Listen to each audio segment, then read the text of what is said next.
Here we are wiring up the PV array at Dan's house, and in this case we have two strings coming in, and a string is just a group of modules connected together in series, and depending on what you've got going on, you might have one string, you might have 12.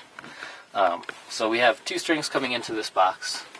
Our negative home runs, which means it's taking the negative of that group of batteries home, is identified white at the tip and in the box all the way from where it comes in.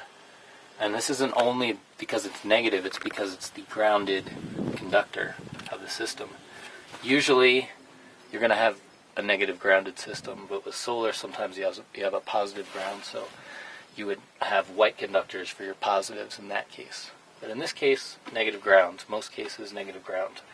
Any grounded conductor has got to be white, but in the electrical code it says you can re-identify a black cable to white. You can't re-identify a white cable to black, so don't do that.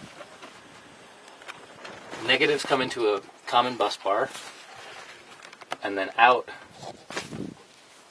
through one single wire. The positives get on disconnect breakers, so if you ever have a problem and you need to turn off your power coming in from the solar modules, you can turn these off. They'll also trip on their own if there's some kind of a short in the panel. And then these are going out as two separate strings. All three of these and a ground to ground this box are going into the next device that we're going to take a look at. The next device we're going to look at is the load center. In here, you have a series of breakers. Your biggest one protects the inverter. It says master inverter. This is also very important if you need to work on your inverter or anything in your AC power. This is the first place you shut it off. This stops the flow of power to your inverter so you can safely work on your inverter, or you can safely work on your AC home system. This is a ground fault protector.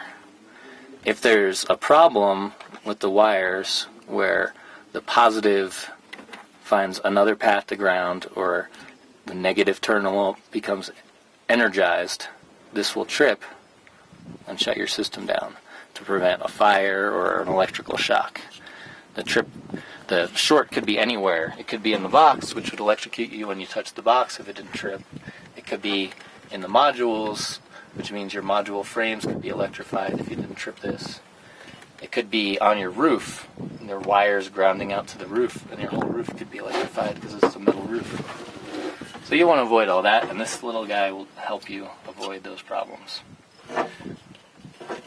This is for DC loads. This will go directly into the house and power any DC appliances or DC fixtures directly off this without getting converted to AC power, which is more efficient. That's why people do this.